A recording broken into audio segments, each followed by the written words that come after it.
día que nació la pirámide, Imhotep y la tumba escalonada de Djoser, amanecía sobre Saqqara, y el desierto tenía ese silencio espeso de las decisiones irreversibles.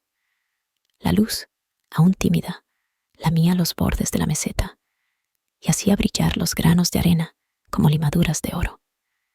En lo alto, un grupo de hombres, escribas de piel tostada, capataces de voz ronca, portadores que parecían esculturas de polvo, aguardaba en torno a dos figuras.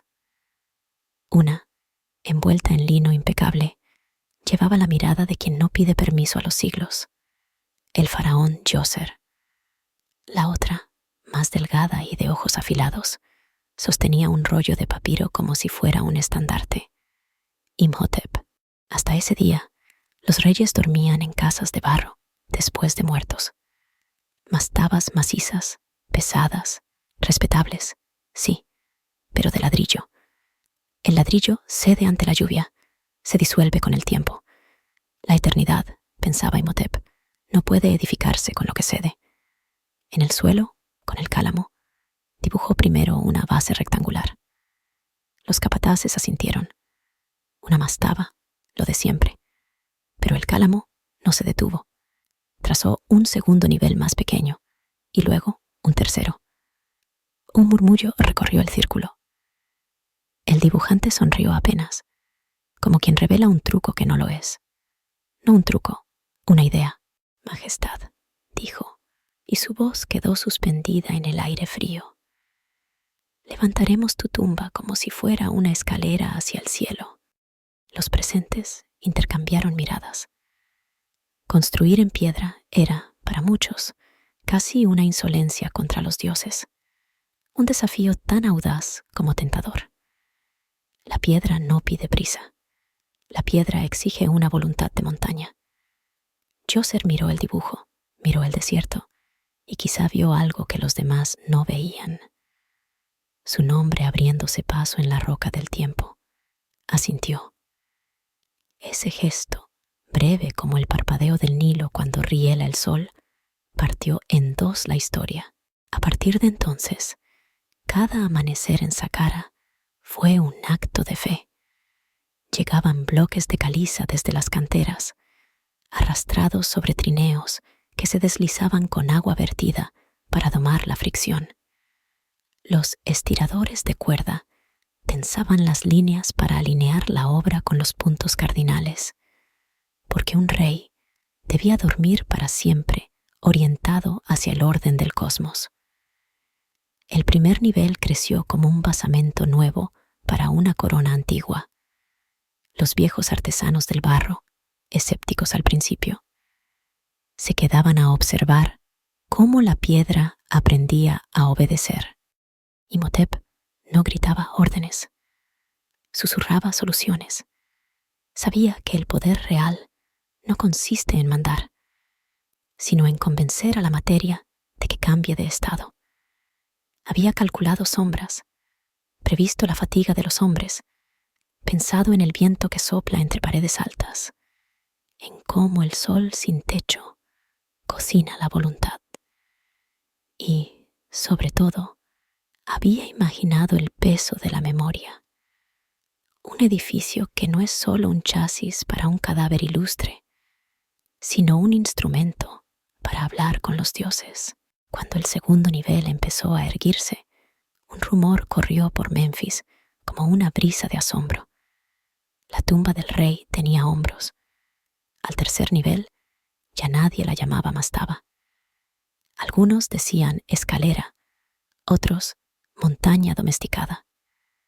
Los poetas de palacio, que trabajan con ladrillos más volátiles que los de barro, palabras, la bautizaron pirámide. La palabra era nueva y sin embargo sonaba antigua, como si hubiera estado enterrada esperando esa mañana. No todo era superficie. Bajo la arena, Imhotep diseñó un mundo secreto. Corredores, cámaras, nichos donde el azul vidriado de los azulejos de fayenza fingía paredes de palacio.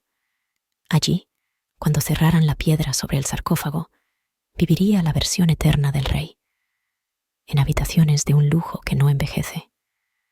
Arriba, en el recinto amurallado, levantarían edificios que eran maquetas del reino. Capillas con columnas que imitaban haces de juncos, patios para recrear la fiesta del Hebsed, el jubileo de la renovación, puertas que no se abren porque su función era recordar, no pasar. Y en un lugar preciso, un pequeño cuarto ciego, el Serdab. Allí, la estatua de Djoser, tallada con vida de ausencia, observaría eternamente a través de 2 orificios al norte, hacia las estrellas que no se ponen.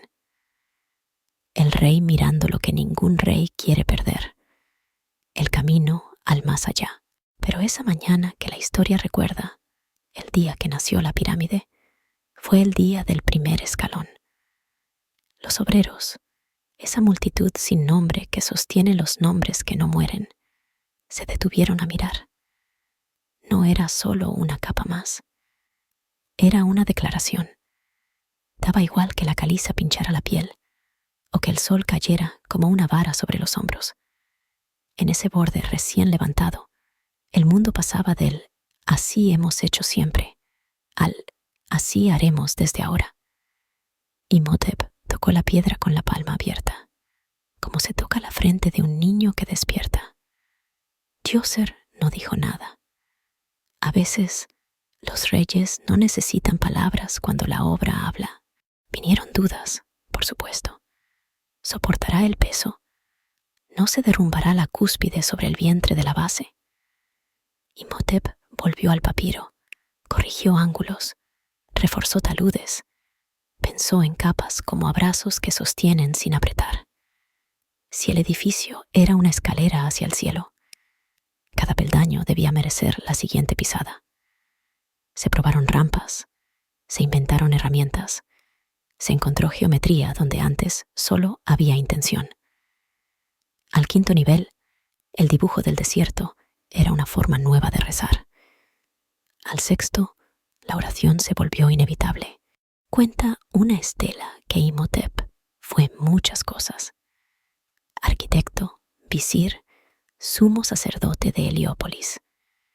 En la memoria de los hombres, lo hemos convertido en algo más. En la prueba de que una sola idea, cuando encuentra el cuerpo adecuado, una mente paciente, unas manos decenas, un rey que escucha, puede cambiar el destino de millones que aún no han nacido. Antes de él, las tumbas reales eran sólidas y honestas. Después, se volvieron ambiciones geométricas capaces de domar el horizonte. Desde Saqqara, la moda de la eternidad en piedra se extendió como un rumor que recogieron los siglos.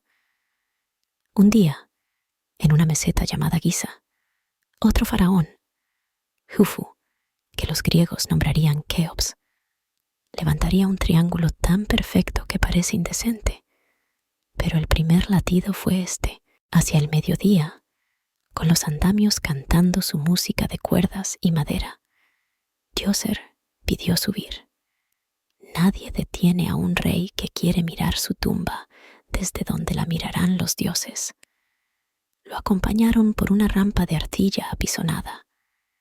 Desde arriba, el mundo era un mapa de líneas que obedecían, una promesa de altura.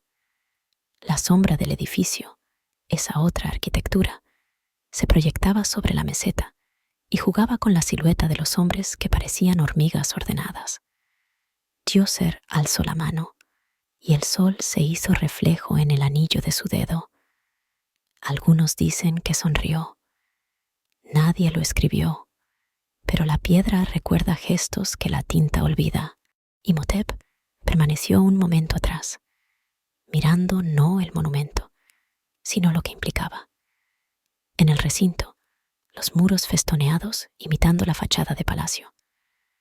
Los patios donde el rey, aunque muerto, volvería a correr ceremonialmente para demostrar que seguía gobernando. Las capillas que no guardan nada tangible, salvo el recuerdo de que hubo dioses y ellos exigían escenarios. Todo encajaba como piezas de un guión que solo la arquitectura sabe pronunciar. La pirámide no era una tumba, era una máquina de regeneración. Un teatro para convencer al universo de que el orden vencía al caos. Por la tarde, cuando el calor se volvió un rumor grave y el viento empezó a pasearse con manos frescas entre los bloques, los escribas anotaron cantidades, nombres, cuentas de cebada para los trabajadores, entregas de cerveza. Los números también sostienen eternidades. Imhotep se detuvo frente a un pequeño cuarto aún sin techo. El Serdab vio el lugar donde mirarían los ojos de piedra de Djoser, fijos, obstinados como la fe. 2 agujeros. El norte.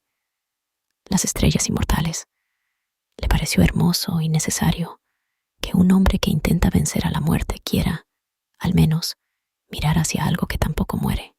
Cayó la noche. La pirámide, con sus bordes aún rugosos, se dibujó contra un cielo tan profundo que parecía un cuenco de obsidiana. Las hogueras pintaron de cobre los andamios. Alguien cantó una melodía de trabajo que hablaba del Nilo y de un pez que se resiste a la red, como el tiempo. Imhotep cerró el papiro. Dijo a los capataces lo que debía decirse. Mañana más, mañana mejor. Y se marchó con la certeza tranquila de quien ha visto nacer algo que ya no necesita ser vigilado, solo acompañado. En los años que siguieron, la piedra se afinó, se esculpieron dinteles, se pulieron superficies, se grabaron incisiones que cuentan la vida del rey como si contaran la vida de todos. El recinto se encerró con una muralla y un foso simbólico, no para defenderse de enemigos, sino para marcar la frontera entre lo que perece y lo que permanece. Cuando, por fin, los sacerdotes sellaron las puertas y la arena regresó a sus rutas secretas, Egipto había aprendido una lección que no olvidaría jamás. El poder puede vestirse de piedra, y cuando lo hace, la memoria se vuelve arquitectura. Siglos después, los griegos, fascinados por los misterios de la Tierra Negra, escucharían el nombre de Imhotep como si fuera un conjuro y lo confundirían o lo fundirían con un dios de la medicina. Los escribas, esos domadores del tiempo, invocarían su figura antes de trazar una línea. Y cada viajero que se detenga hoy en Saqqara, bajo el mismo sol que doró el primer escalón, sentirá esa vibración que solo producen los comienzos verdaderos, la de una idea simple, poderosa, que se hace forma y al hacerlo, cambia para siempre el modo en que miramos al mundo, porque aquel día, ese día de líneas en la arena, de un rey que asiente, de una multitud que comprende sin que nadie se lo explique, no nació solo una tumba, nació una manera de desafiar al tiempo con ángulos, nació un idioma de piedra, nació la pirámide.